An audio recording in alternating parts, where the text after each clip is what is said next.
Assalamualaikum warahmatullahi wabarakatuh. Saya Indasari, mata pelajaran Bahasa Indonesia kelas 10, Kurikulum Merdeka. Tujuan pembelajaran hari ini Tujuan pembelajaran siswa mampu memahami diksi dalam teks puisi yang dibacakan dengan kritis dan refleksi. Alur tujuan pembelajaran, siswa dapat menjelaskan diksi dalam teks puisi yang dibacakan. Di sini ada puisi Hujan di Bulan Juni, karya Sapardi Djoko Damono. Tak ada yang lebih tabah dari hujan bulan Juni. Dirahasiakannya rintik rindunya kepada pohon bunga itu. Tak ada yang lebih bijak dari hujan bulan Juni. Dihapuskannya jejak-jejak kakinya yang ragu-ragu di sana itu. Tak ada yang lebih arif dari hujan bulan Juni. Dibiarkannya yang tak terucap diserap akar pohon bunga itu. Itu adalah puisi Sapardi Djoko Damono yang pernah kalian dengar dan kalian baca puisinya, di mana puisi itu akan kita pahami. Apa yang kalian ketahui tentang puisi? Apa yang kalian ketahui tentang unsur pembentuk puisi?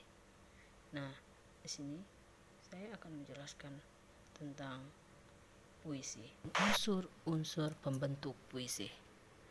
Puisi adalah sebuah karya sastra untuk mengungkapkan pikiran, gagasan, dan perasaan dalam bentuk kata-kata indah. Kata-kata dalam puisi cenderung bersifat kiasan yang disampaikan dengan superlatif. Pemilihan kata-kata atau diksi juga harus mempertimbangkan irama, pergantian, cepat lambatnya, suara, rima.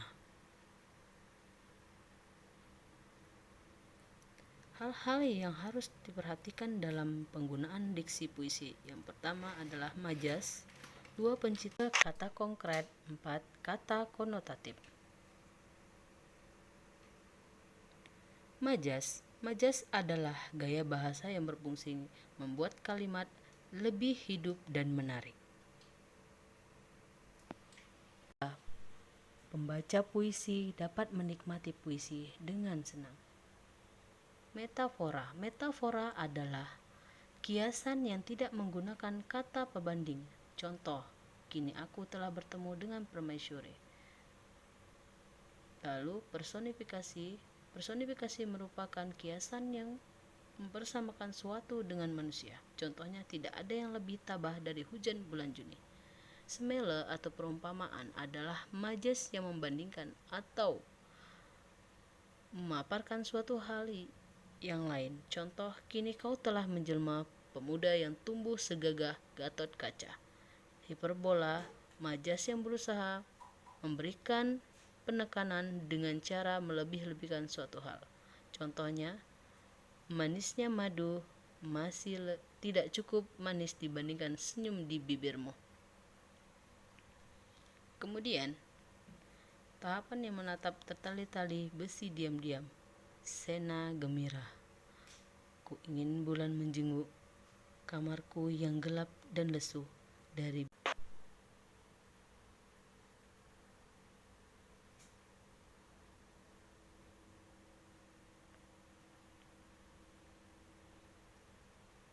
kata konotatif.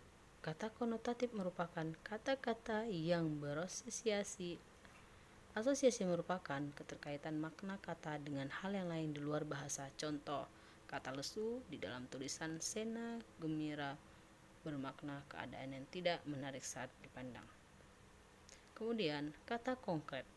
Kata konkret secara umum adalah kata yang rujukannya lebih mudah ditangkap oleh indera. Contoh, kata terali dalam tulisan Sena Gembira merujuk pada penjara secara sebenarnya. Kemudian, citraan. Citraan adalah pengimajinasi atau citraan kata atau susunan kata yang dapat menimbulkan khayalan. Contoh, citraan misalnya penglihatan dan penciuman. Contoh satu, ada beberapa contoh ya citraan. Yang pertama, citraan penglihatan. Citraan penglihatan merupakan susunan kata yang mampu memberikan rangsangan pada indera penglihatan. Karena hal itu Hal-hal itu tidak terlihat menjadi seolah terlihat. Contohnya, tidak ada yang lebih bijak dari hujan bulan Juni. 2. Citra penciuman. Citra penciuman berhubungan dengan kesan dan gambaran yang diperoleh melalui indera penciuman. Contohnya, kelelawar-kelelawar raksasa datang dari langit kelabu tua. Bau mesiu di udara, bau mayat, bau kotoran kuda.